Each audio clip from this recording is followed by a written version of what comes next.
Biri, mana ko'rib turganinglardek xalqimizning sevimli san'atkori, O'zbekiston Respublikasida xizmat ko'rsatgan artist, Ichki ishlar vazirligi podpolkovniki.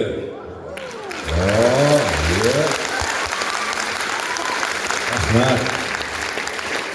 Televizorda sizlar har kun yaxshi ko'rib tomosha qiladigan seriallarda ibratli otalarning obrazini yaratadigan odobli inson. Yana nima desam ekan? Oilaparvar yigit. 3 ta farzandli otasi. Haligacha bitta xotinlari uchqun tillar tayyorda bugun. Rahmat. Tanishtirsam qoyil qildingiz. Baraka toping, rahmat. Bu insonni ham taniysizlarmi? Shart emasman. Qachon taniysizlar? Zo'r TV kanalidan ertalabdan salom ko'rsatuvida. Ertalabdan salom ko'rsatuvini boshlaymiz. Yana bir ajoyib ko'rsatuvlari bor bu insonni, bilasizlarmi?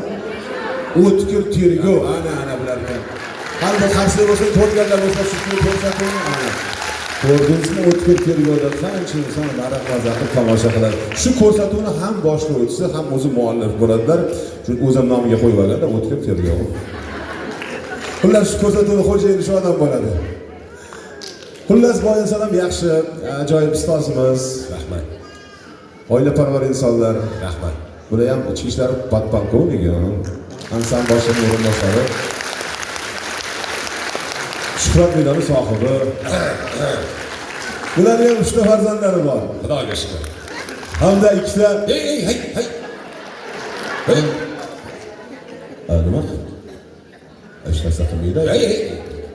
Yo'qotmang. Ko'ryapsiz, tayyorli xotinlarning hammasi qo'lida telefon bor. Hozir Toshkentga alaylik, shunday video tashlayapsiz sizga.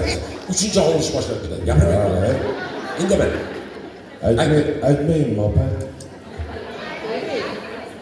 Aytavering. Ayting, sizlar konsert ko'rgan keldinglar, mana oilami biz ham keldinglar. Mana shopalarimiz azasin qolganlar bilsinlar, haqiqatni. Xullas, 3 ta farzand otasi, 2 ta nabirani bobosi O'tkir Muhammadxo'jayev demoqchiydi. Odamni qo'rqitasiz. Men hozir O'tkir Muhammadxo'jayev 2 ta xotini bor deysizmi? O'zi bittasi ortiqcha-ku. Yo'q, unaqa demang. Biz ichki ishlar xodimlari qo'shxotinlikka qarshimiz. Qarshimisizlar? Qarshimisizlar? Qarshi bo'lgan. Xullas, azizlar, ustozimiz O'tkir Muhammadxo'jayev bilan birga bugun konsertasini olib boramiz. Sizlarga yaxshi kayfiyat tilaymiz. Xudo xolisa sizlarni ishontirib aytamizki, bugun o'tkazgan vaqtingizdan hech ham achinmaysizlar degan niyatdamiz. Chunki san'atkorlarimiz hammasi mana sahna ortida qarshingizga chiqishga shay turishibdi. Barchalari buni yurakdan sizlarga xizmat qiladi. Barchangizga bugungi konsert dasturimiz davomida yaxshi kayfiyat, hamrohlik tilagan holda konsertimizni boshlaymiz. Bir og'iz niyat. Mana shu madaniyat maskani yangi ekana, yangimi necha yil bo'ldi ishga tushganiga? 3 yil. Ko'z tegmasin.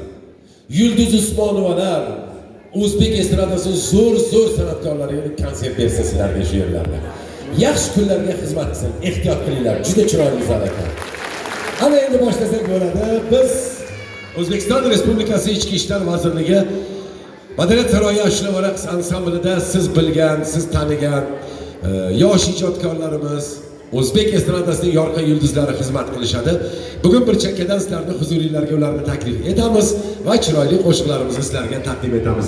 Bugungi konsertimizni go'zal taronalari bilan ham xonanda, ham ichki ishlar xodimi Oybek Kamoliddinov boshlab bersalarda